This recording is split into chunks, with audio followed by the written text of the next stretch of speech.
जो सुमिरत सिद्धि होई गणनायक कर बर बदन, करहु अनुग्रह सोई बुद्धिरास सुगुण सदन। बंदौ गुरु पद पद्म परागा, सुरुचि सुबास सरस अनुरागा। मंगल भवन अमंगल हारी, उमा सहित जेहि जपत पुरारी। सुमिर शिवा शिव पाई पसाऊं, बरनऊं रामचरित चित चाऊं। पानी ग्रहण जब कीन महेशा, हिय हर्षे तब सकल सुरेशा। कवन सुकाज कठिन जग माही, जो नहीं होई तात तुम पाही। राम काज लगी तब अवतारा, सुनता ही भयउ पल बतारा। हे महादेव, इस जगत बाबा, इस जीवन बाबा, न कोई कार्य कठिन है, न ही कोई कार्य संभव है। या सारे कार्य सरल और संभव हो जाते हैं बाबा, अगर आपकी कृपा हो जाए। भगवान शंकर की सेवा कभी निष्फल नहीं जाती। देर से ही मिले लेकिन वो फल जरूर देती है, और शुभ फल देती है। काकभुसुंडी जी महाराज की कथा इसकी उदाहरण है कि जिस भी किसी मन से, भले क्रोधी के स्वभाव से ही वह शंकर जी की जब सेवा करते थे, राम जी की निंदा करते थे, उसके बदले वो श्राप भी पा गए, लेकिन अंततो गत्वा राम को ही प्राप्त हुआ। शिव जी की भक्ति जब अपने चरम पे होती है तो चरम फल यह है कि राम जी की अविरल भक्ति प्राप्त हो जाती है। यह भगवान शंकर की कृपा का फल है। काकभुसुंडी जी भी कह रहे हैं कि हे गरुड़ जी, ताते यह तन मोहि प्रिय। गरुड़ जी ने पूछा था कि आप इतने ज्ञानी ध्यानी हैं, सब कुछ है, लेकिन यह कौवे का शरीर क्यों? किसी से कुछ कहिए तो लोग तो पहले कहने वाले पे ध्यान दें। कोई व्यक्ति बड़े परेशान हो, कष्ट में आए, और उनको भगवान खीरेश्वर महादेव जी का कोई उपाय बता दीजिए कष्ट से मुक्ति का, तो वह सबसे पहले यह देखेंगे कि उपाय बताने वाला किस हाल में। ऐसा तो नहीं कि स्वयं उपाय बताने वाले दूसरे पंडित के पास अपने हाथ को लेकर के घूम रहे हो कि हमारी कुंडली देख लीजिए, और हमको उपाय बता रहे हैं। स्वयं परेशान है, दुख में द्रवित है, परेशान है, लेकिन हमको उपाय बता रहे हैं। यह सदियों से चला आया है कि बताने वाला किस जगह बैठा है तब लोग भरोसा करते हैं। अब काकभुसुंडी जी बता तो इतना रहे हैं राम जी के बारे में, भक्ति के बारे में, शक्ति के बारे में, राम जी की कृपा के बारे में, भगवान शंकर की कृपा के बारे में, लेकिन स्वयं कौवा के शरीर में, मनुष्य शरीर की उपयोगिता बता रहे हैं कि बड़े भाग्य से मनुष्य शरीर मिलता है, देवताओं को भी दुर्लभ नहीं, और स्वयं काले कौवे के भेष में। तो मन में शंका तो हो ही जाएगा। गरुड़ जी ने पूछा भी कि सब कुछ तो ठीक है प्रभु, आपके ऊपर हमें बिल्कुल शंका नहीं, लेकिन आप कौवे के वेश में क्यों हैं? काकभुसुंडी जी ने पूरी कथा सुनाई और कहा, हे गरुड़, इसी कौवे के शरीर से मुझे राम जी की भक्ति प्राप्त हुई, इसलिए मुझको यह शरीर बड़ा प्रिय है। जिससे स्वार्थ लग जाता है, उससे उसकी प्रीति, उसका प्रेम और प्रगाढ़ हो जाता है। स्वार्थ पूर्ति अगर हो रही है तो 10-20 कमियां हैं तो भी छिप जाएंगी, और सब अच्छाई ही अच्छाई है, और किसी काम के नहीं आ रहे हैं तो अच्छाई रखने से भी क्या फायदा होता है। तो हे गरुड़ जी, ताते यह तन मोहि प्रिय, भयो राम पद नेहा। इसी शरीर से, इसी कौवे के शरीर से ही मुझे राम जी की भक्ति प्राप्त हुई थी। निज प्रभु दर्शन पायो, गए सकल संदेहा। अपने भगवान का दर्शन हमने इसी कौवे के शरीर से प्राप्त किया।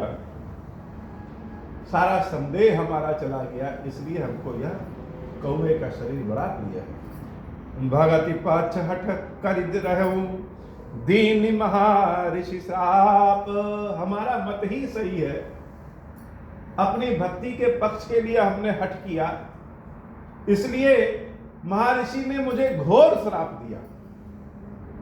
लेकिन कहते हैं गरल सुधारि बुकरहि मिताई गोपद सिंधु अनल सितलाई। विष ही आपके प्रभाव से अमृत हो जाता है, शत्रु भी आपके प्रभाव से मित्र हो जाता है।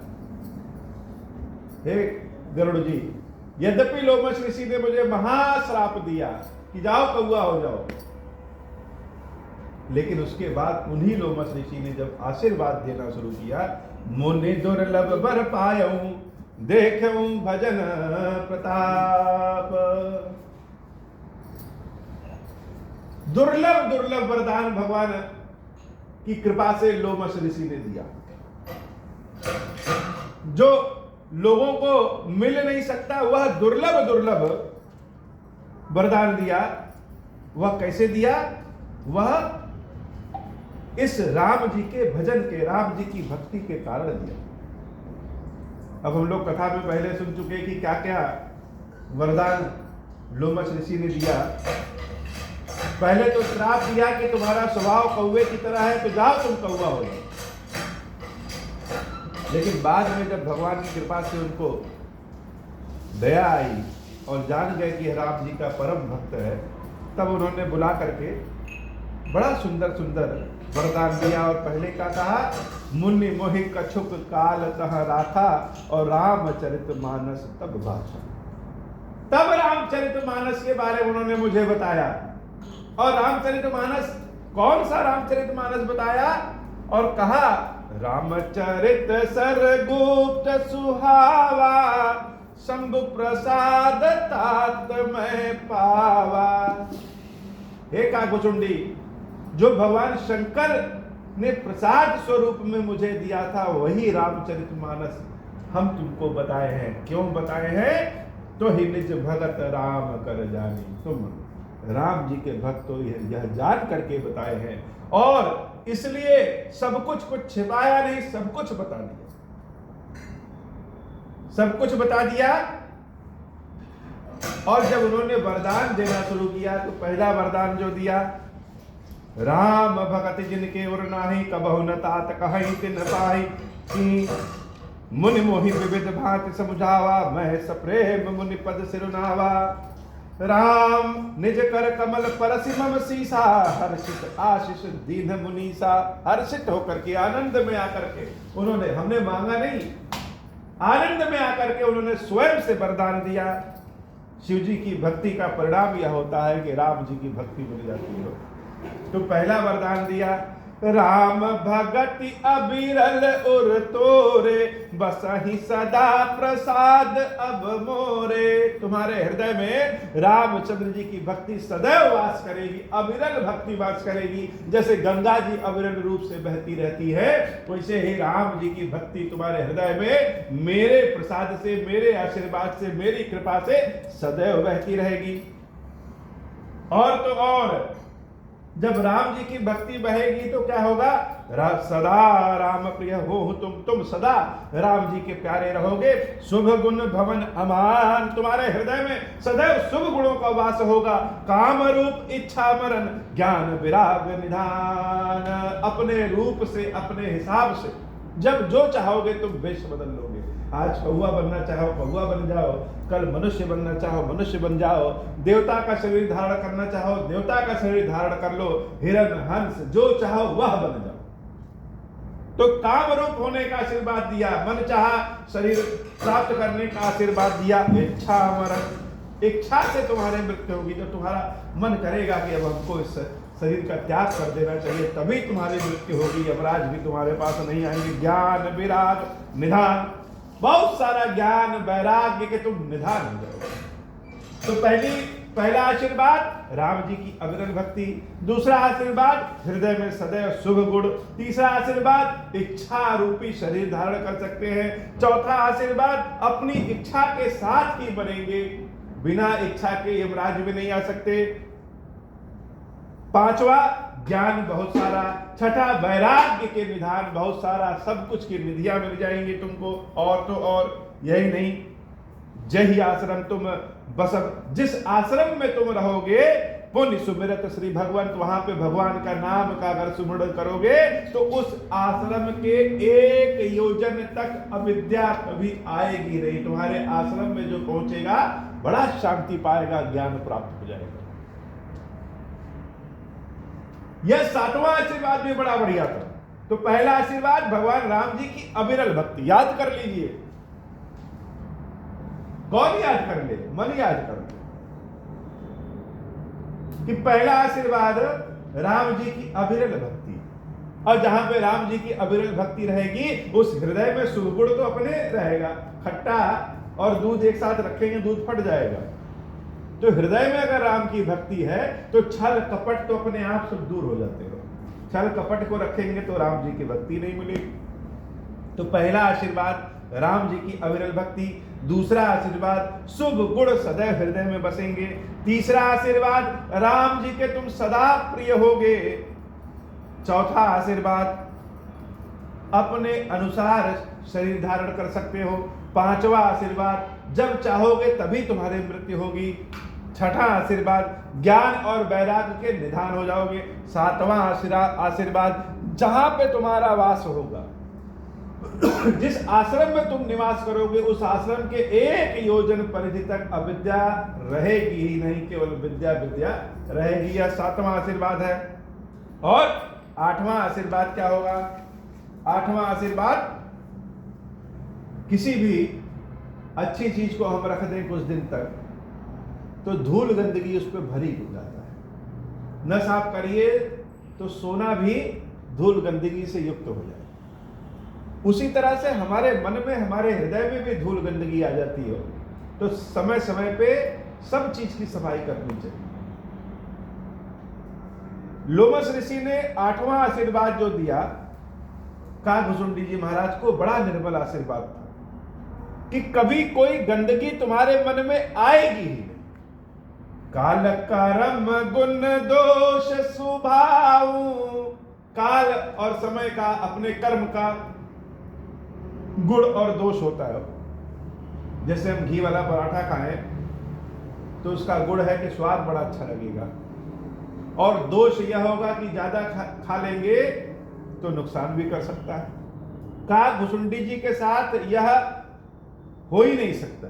आशीर्वाद ही है कि वह घी का पराठा खाएंगे या तेल का पराठा खाएंगे या पेट्रोल का पराठा खाएंगे, सब में ही स्वाद आएगा, किसी कोई बिना स्वाद के नहीं रहेगा। और कोई ऐसा भी स्वाद नहीं होगा कि इतना खा ले कि नुकसान कर दे। तो अपने कर्म का जो गुण और दोष है वह भी नहीं आएगा, समय का जो गुण और दोष है वह भी नहीं आएगा। 9वां आशीर्वाद कछ दुख तुम ही न व्यापे ही काऊ, कोई भी दुख तुमको कभी सताएगा कि ठंडी लग गई, बुखार हो गया, पैसा नहीं है, घर नहीं है, पारिवारिक क्लेश, देश का क्लेश, शरीर एकदम थक गया, इस तरह का कभी कोई दुख होगा ही नहीं। यह 9वां आशीर्वाद दिया था, बड़ा बढ़िया। राम रहस्य ललित विधि नाना, 10वां आशीर्वाद बड़ा मधुर है कि राम जी का रहस्य, कौन सा रहस्य? ललित वाला रहस्य। ललित रहस्य जो भौतिक रहस्य होता है कि चटनी खाए और मुंह में चटकारा बड़ा अच्छा है। अब चाहे कितना भी ज्ञान दे दीजिए, यह चटनी खाना नुकसानदायक है, उसका स्वाद तो अपना ही जिह्वा है तो स्वाद तो उसको मिलेगा ही मिलेगा। ऐसे राम जी की जो भक्ति का ललित स्वाद है, उनका दर्शन करना, उनका वो बाल रूप में दर्शन करना, उनको खिलाना, उनके साथ खाना, उनके साथ खेलना, यह सबको नहीं मिलता है। यह 10वां आशीर्वाद के रूप में काकभुसुंडी जी महाराज को मिला कि राम रहस्य ललित विधि नाना, अनेक प्रकार के रहस्य, जो बड़े चटकारे रहस्य होंगे वह सब तुम जान जाओगे। और तो और 11वां आशीर्वाद गुप्त प्रकट इतिहास पुराना, तुम्हारे सामने सारे पुराने पुराने इतिहास कथा सब अपने आप प्रकट हो जाएगा। तुमको पढ़ने लिखने की जरूरत नहीं हो, अपने आप सब ज्ञान मिल जाएगा। जैसे मेमोरी कार्ड में भर दिया जाए, गाना अपने आप बजने लगे। यह 11वां आशीर्वाद मिल गया। और इसके बाद जो आशीर्वाद दिया लोमस ऋषि ने, वह और भी अद्भुत था। क्या आशीर्वाद दिया? बिनु श्रम तुम जानब सब सोई, नित नव नेह राम पद होई। 12वां आशीर्वाद, बिना मेहनत के ही सब तुम जान जाओगे। मेहनत ना करना पड़े, बहुत ज्यादा अध्ययन ना करना पड़े और सब जान जाए तो और अच्छी बात है। उन्होंने कहा कि बिना मेहनत के ही तुम सब जान जाओगे। 12वां आशीर्वाद, नित नव नेह राम पद होई। नया नया नेह तुमको राम जी के चरणों के प्रति होगा। कोई मिठाई खाइए, रसगुल्ला, गुलाब जामुन, तो बड़ा अच्छा लगता है, लेकिन उसी को रोज खाने लगिए तो एक दिन मन उब जाएगा। हमारे लिए रसगुल्ला तो बड़ा रोज का ही डिश हो गया है, क्या है इसमें अंतर? और जो दूसरों को मिलेगा उसके लिए रसगुल्ला बड़ा स्वादिष्ट है। एक ही तरह का स्वाद रोज खाएंगे तो मन उब जाएगा। तो रोज खीरेश्वर महादेव जी को देख रहे हैं, वही श्रृंगार, वही सब कुछ, वही पूजा विधि, वही दूध चढ़ाना, वही दिया जलाना। बाबा भी सोच रहे होंगे रोज एक ही तरह का है, उनका भी मन उब जाए, भक्तों का भी मन उब जाए। लेकिन काकभुसुंडी जी महाराज को लोमस ऋषि ने जो आशीर्वाद दिया कि नित नव नेह राम पद हो, मन तुम्हारा कभी तुमसे, तुम्हारी भक्ति से, भगवान राम से तुम्हारा मन कभी उबेगा नहीं, और राम जी का भी मन कभी तुमसे उबेगा नहीं। भगवान का तो अपने भक्तों से वैसे भी मन नहीं उबता है, भक्त ही उब जाते हैं। तो आशीर्वाद यह बढ़िया है कि नित्य नव प्रेम होगा। यह सबको मिलता नहीं है। आज जो प्रेम है वही 10 साल के बाद भी राम जी से उतरे रहेगा। वही खिलाना पिलाना, नहलाना, टीका लगाना, पीछे पीछे घूमना और खेलना, उनका जूठन खा लेना, यह सदैव नया रहेगा। राम जी का भगत एक ही भजन रोज गाइए तो कैसे मन में लगता है कि कुछ नया भजन गाए, लेकिन ऐसा काकभुसुंडी जी के साथ नहीं होगा। एक ही भजन सदैव नया रहेगा, मन ही कभी नहीं उबेगा। यह नित नव नेह राम पद होई, यह राम जी के चरणों के प्रति नवीन नवीन तरीके से प्रेम होगा। यह लोमस ऋषि ने आशीर्वाद दिया। 13वां आशीर्वाद, जो इच्छा करी हूं मन माही, हरि प्रसाद कछु दुर्लभ नाही। हे काकभुसुंडी, जो मन में तुम इच्छा करोगे वह कभी दुर्लभ नहीं होगा। तुम चाहोगे कि संपूर्ण पृथ्वी स्वर्ण की हो जाए तो हो जाएगी। तुम चाहोगे भगवान राम हमारे सामने प्रकट हो जाए तो हो जाएंगे। तुम चाहोगे तुम बहुत ज्ञानी ध्यानी हो जाओ तो हो जाओगे। तुम चाहोगे चक्रवर्ती राजा बन जाए, हो जाओगे। जो मन में चाहोगे वह हो जाएगा। यह भी आशीर्वाद बड़ा उत्तम है, लेकिन ये सबके लिए उत्तम नहीं है, घातक भी हो सकता है। काकभुसुंडी जी के लिए ही उत्तम हो सकता है। क्यों? क्योंकि हम जैसे सामान्य मनुष्यों का मन सदैव बदलता रहता है। आज मन किया कि खीर पूड़ी खाएंगे और अचानक 1 घंटे मन कर जाने लगेगा नहीं सैंडविच खाने का मन कर रहा है, तो मन स्थिर नहीं है। अब मन कब कब बदल जाए तो कितना पूरा होगा। यह आशीर्वाद उसके लिए है जिसका मन स्थिर है। भगवान शंकर को देखा तो भगवान शंकर की सेवा करने की इच्छा है, भौतिक संसार को देखने की इच्छा ही नहीं है। जिसका मन स्थिर है उसको ही आशीर्वाद मिल सकता है। नहीं तो हाथ जोड़ के आए भगवान के दरबार में कि आज चलते हैं भगवान से, हमारे कष्ट दूर हो जाए, यह आशीर्वाद मांगते हैं। मन में ही इच्छा है, और जैसे ही मंदिर पहुंचना हुआ, रास्ते में जिससे लड़ाई हो गई तो मन में इच्छा आ गई कि उसका नाश हो जाए। तो हम स्वयं के बारे में तो कुछ नहीं मांगे, दूसरे का नाश होने के लिए मांगने लगे तो मन स्थिर नहीं है। इसलिए यह सबके लिए नहीं है। जो इच्छा करी हूं मन माही, हरि प्रसाद कछु दुर्लभ नाही। यह आशीर्वाद दिया। लगभग 13 आशीर्वाद उन्होंने दिया। काउंटिंग में हो सकता है ऊपर नीचे हो जाए। लगभग 13 दुर्लभ आशीर्वाद लोमस ऋषि ने दिया। और जब ऐसा आशीर्वाद दिया तो स्वयं भगवान भी गदगद हो गए हो। ईश्वर ने अगर आपको शक्ति दिया है, सामर्थ्य दिया है, और उस सामर्थ्य से आप उचित व्यक्ति की मदद कर रहे हैं, तो जिसने सामर्थ्य दिया है वो भी प्रसन्न हो जाता है। लोमस ऋषि ने जब काकभुसुंडी जी को इतना सारा आशीर्वाद एक साथ दे दिया, तो स्वयं भगवान भी प्रसन्न हो गए। इतना सारा आशीर्वाद अगर किसी को मिला है, काकभुसुंडी जी को छोड़ दिया जाए तो श्री हनुमान जी महाराज को मिला कि जानकी मैया ने जब आशीर्वाद देना शुरू किया तो झड़ी लगा दिया हो आशीर्वाद, हजार अमर गुण निधि सुतो हो, कर हो बहुत रघुन आया कछो। यही वाला आशीर्वाद जानकी मैया ने दिया। और जब रावण का वध की सूचना देने हनुमान जी महाराज जानकी माता के पास पहुंचे, जानकी माता ने फिर यही आशीर्वाद दिया कि शुभ गुण सदैव तुम्हारे हृदय में वास करेंगे, जो काकभुसुंडी जी को मिला हो।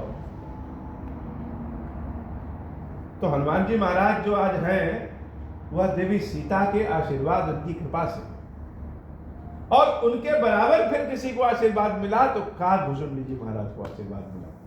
लोमस ऋषि ने जब ऐसा आशीर्वाद दिया तो नारायण भी गदगद हो गए, प्रसन्न हो गए, और आशीर्वाद के बदले आकाशवाणी से कहा, सुनी मुनि आशीष सुनु मत धीरा, ब्रह्म गिरा भई गगन गंभीरा, एवं अस्तु तब बचे मुनि ज्ञानी, यमम भगत करम मन बानी, सुनि नभ गिरा हर्ष मोहि भयऊ, प्रेम मगन सब संशय गयऊ, मंगल भवन अमंगल हारी, उमा सहित जहि जपत पुरारी। हे ऋषि, तुमने जो आशीर्वाद दिया उसमें कोई संदेह नहीं है, सब के सब सत्य होगा। सुप्रीम पावर की भी मोहर लग गई, अब किस बात का भय है। काकभुसुंडी जी ने जब सुना कि स्वयं नारायण ने ऐसा आकाशवाणी किया है, और आनंद में आ गए। पता चल जाए कि भगवान भी मुझसे उतना ही प्रेम करते हैं, उतना क्या जितना हम करते हैं उससे कई गुना ज्यादा करते हैं, तो विश्वास और बढ़ जाता है। काकभुसुंडी जी महाराज गरुड़ जी महाराज से कहे कि हे गरुड़ जी, देखा लोमस ऋषि ने जो हमको इतने सारे आशीर्वाद दिया, भले एक श्राप दिया, वह श्राप ही आशीर्वाद बन गया। वह केवल और केवल देखम भजन प्रताप, केवल भजन के प्रभाव से मिला, केवल भगवान के भजन के प्रभाव से मिला है, और किसी चीज के प्रभाव से नहीं हो। यह भगवान की कथा में इतनी शक्ति है, भगवान के भजन में इतनी शक्ति है, जिस भी किसी विधि से भजन कर लिया जाए, सीताराम सीताराम, ओम श्री राम, निश्चित रूप से सफल होगा।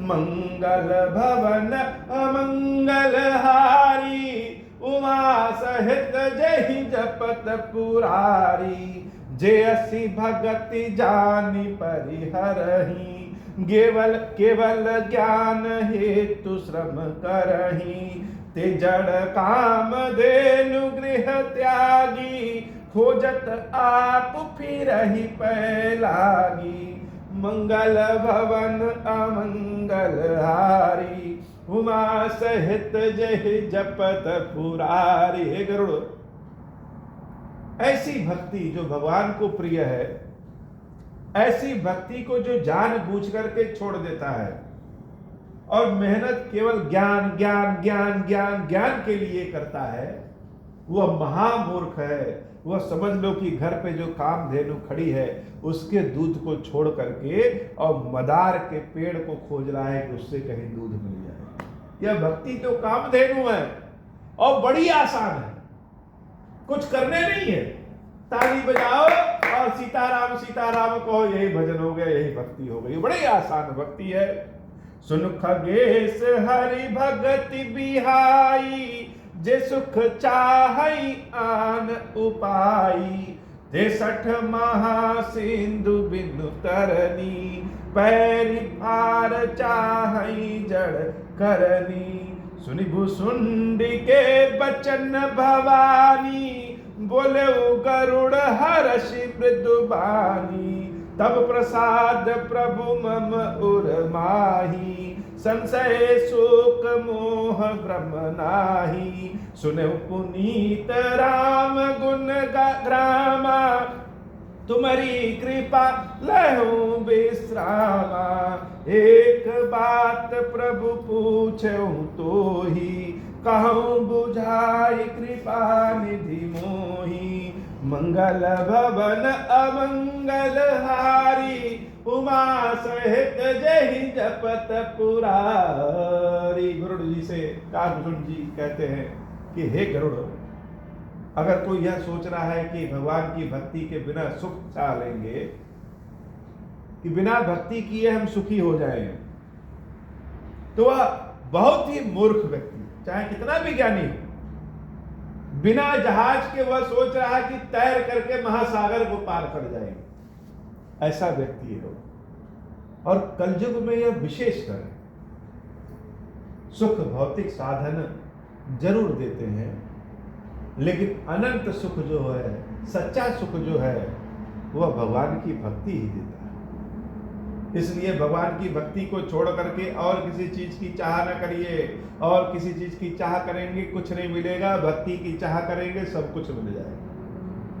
गरुड़ जी महाराज बड़े आनंदित हुए, कथा सुन करके एकदम पंख फुलाए, आनंद पूर्वक है। इतनी सुंदर कथा, मन कभी भरते नहीं है। जैसे किसी मिट्टी में बहुत सारा सोना हीरा गिरा हो और आप ढूंढ रहे हैं, ढूंढ के बहुत सारे निकाल लिए, फिर भी बार बार मिट्टी को पलट रहे हैं, हो सकता है कुछ और मिल जाए, हो सकता है कुछ और मिल जाए।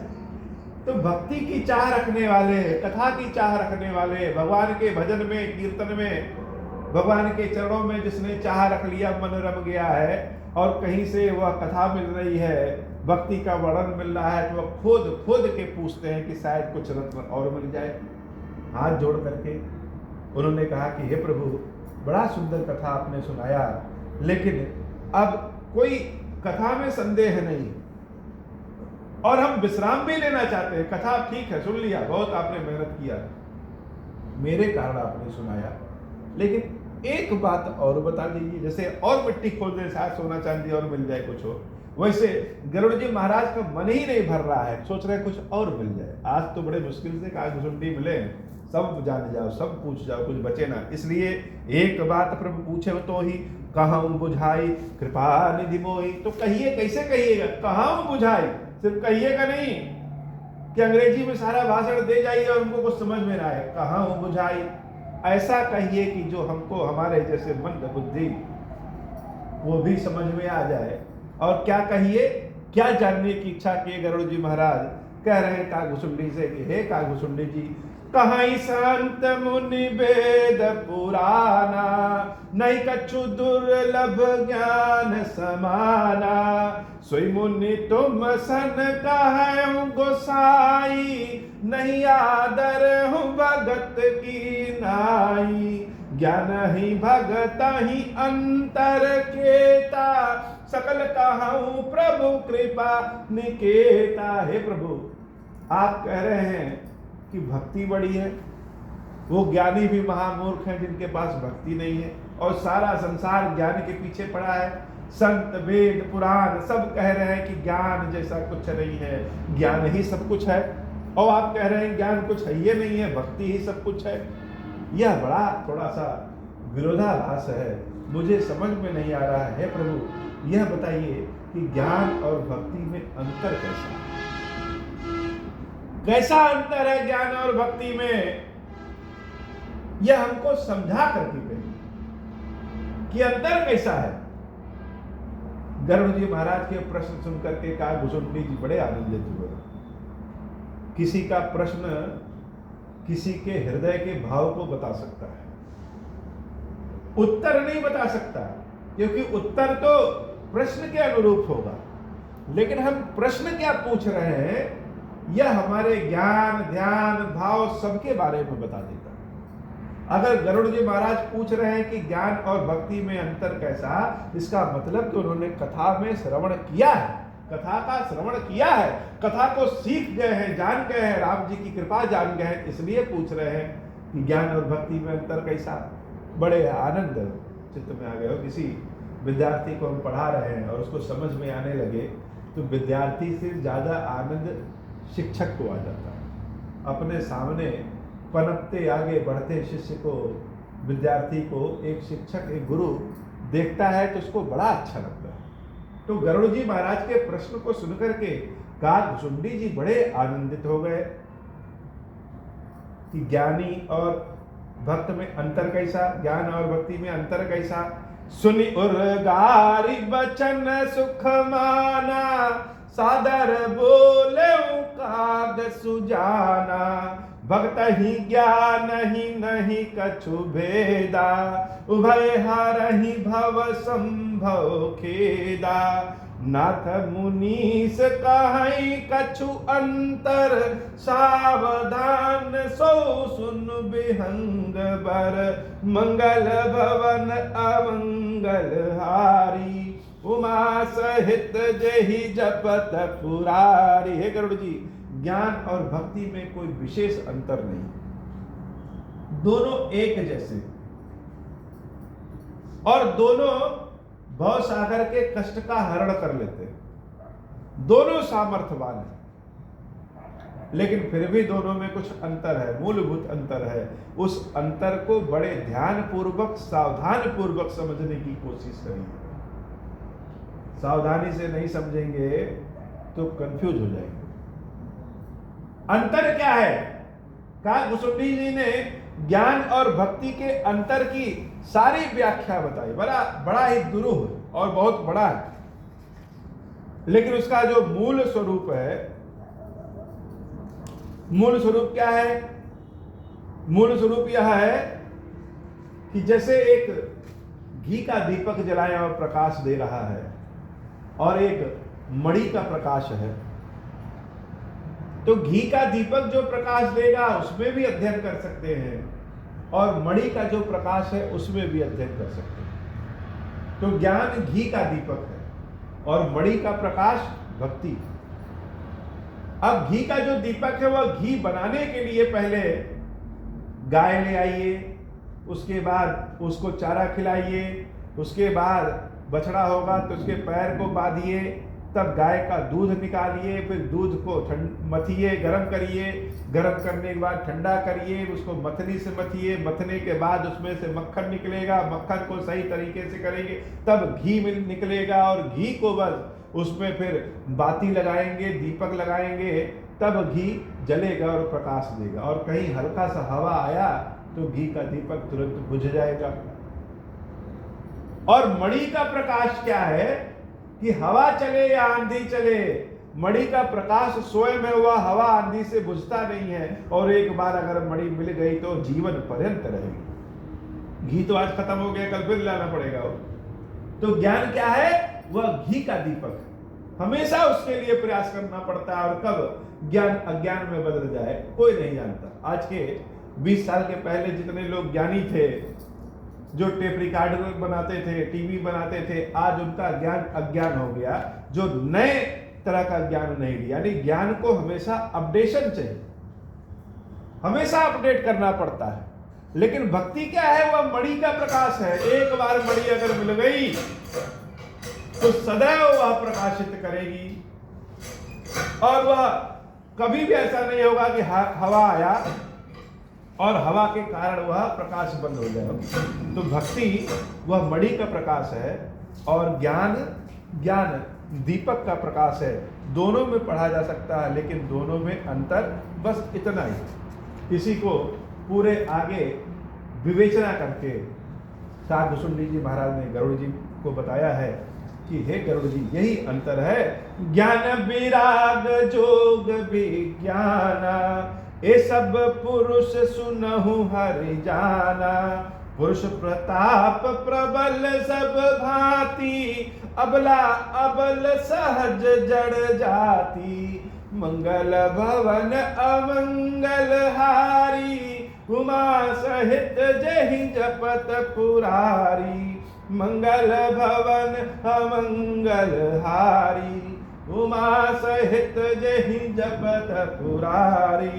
पुरुष त्यागी सकनारही, जो विरत मति धीरा, न तु कामी विषया बस, विमुख जो पद रघुबीरा।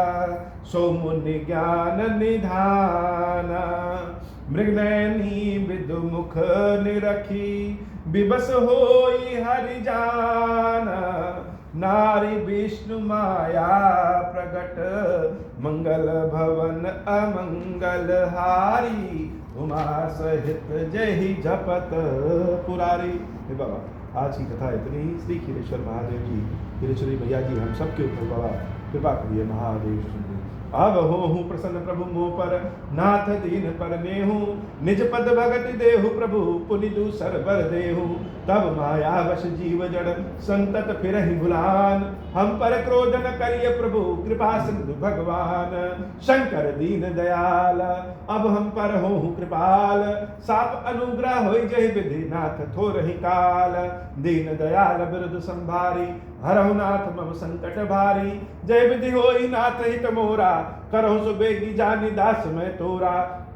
राम राज्य बैठे त्रैलोका, हर्षित भय गए सब शोका। जय सकाम नर सुनहि जे गावहि, सुख संपत्ति नाना विधि पावहि। जो इच्छा करि हूँ मन माही, हरि प्रसाद कछु दुर्लभ नाही। मंगल भवन अमंगल हारी, उमा सहित जय जपत पुरारी। बोली श्री खीरेश्वर महादेव जी, खीरेश्वरी मैया जी की सदा ही।